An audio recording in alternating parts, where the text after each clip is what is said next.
तीव्रता वाढते। विद्यार्थी प्रतिनिधी शुभम जैन गेले 2-3 दिवस प्रचंड ह्याच्यात उत्साहात या आंदोलनात सामील आहेत। ते आता बळीराम डोळेंशी ते संवाद साधत आहेत। नेमकं आपल्या मागण्या अजून काय काय ॲड करायला पाहिजे याबाबत शुभम जैन सध्या बळीराम डोळे यांच्याशी चर्चा करत आहेत आणि पाहूया आता नेमकं अजून कोणते कोणते प्रश्न यामध्ये ॲड होतात।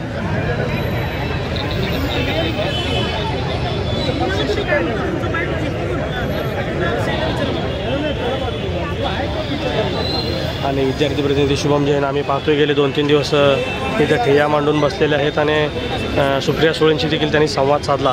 अशा कित्येक विद्यार्थी प्रतिनिधी या आंदोलनामध्ये सहभाग घेऊन विद्यार्थ्यांचा प्रश्न मांडतायत। अगदी 2-3 दिवस झालं ते भर रस्त्यावर बसलेले आहेत आणि आता पूर्ण उपोषणाचा देखील त्यांनी निर्णय घेतलेला आहे।